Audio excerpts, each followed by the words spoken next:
আবারও চোখ রাখবো একটা গুরুত্বপূর্ণ খবরের দিকে। শিকলে বেঁধে অবৈধ ভারতীয় অভিবাসীদের ফেরানো নিয়ে বিতর্ক তৈরি হয়েছে। মার্কিন সরকার যে অমানবিক আচরণ করেছে তা নিয়ে নরেন্দ্র মোদী সরকার কার্যত কোনো প্রতিবাদ জানায়নি বলে অভিযোগ করেছেন বিরোধী নেতারা। তারই মধ্যে শুক্রবার ভারতের বিদেশ সচিব বিক্রম মিস্ত্রি দাবি করলেন অতীতেও আমেরিকা থেকে অবৈধ অভিবাসীদের ভারতে ফেরানো হয়েছে। বিদেশমন্ত্রী এস জয়শঙ্কর 2009 সাল থেকে তথ্য পেশ করেছেন। তিনি চাইলে আরও অনেক দিনের পরিসংখ্যান দিতে পারতেন। আর 2012 সালে ভারতীয়দের শিকল বেঁধে ফেরানোর বিষয়ে সরকারের তরফে প্রতিবাদ জানানোর কোনো রেকর্ড নেই। আর বিদেশ সচিব যেদিন সেই মন্তব্য করেছেন তার আগের দিনই প্রথম দফায় আমেরিকা থেকে ফেরত আসা 104 জন অবৈধ অভিবাসীদের নিয়ে সংসদে মুখ খোলেন বিদেশমন্ত্রী জয়শঙ্কর।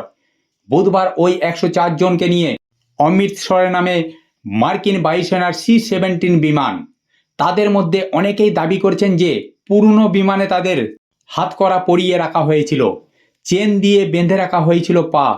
অমৃতসরে নামার পরেই সেই সব খোলা হয়।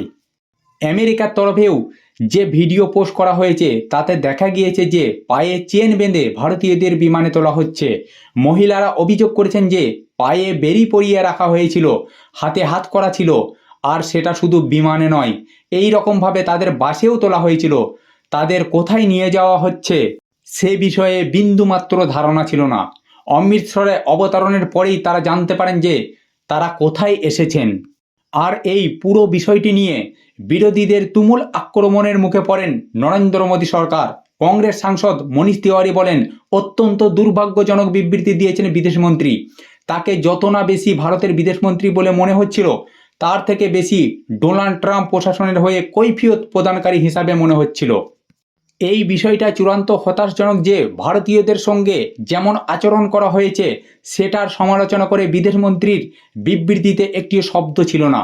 ভারতীয়দের সঙ্গে যেরকম আচরণ করা হয়েছে সেটা নিন্দা করা উচিত। তো সম্মানীয় দর্শকবৃন্দ, আজ এই পর্যন্তই। চ্যানেলে যদি নতুন হয়ে থাকেন অবশ্যই সাবস্ক্রাইব করে দেবেন, কারণ প্রত্যেকটা মুহূর্ত এই ধরনের নিত্য নতুন ভিডিও আমি আপনাদের কাছে পৌঁছে দেবো।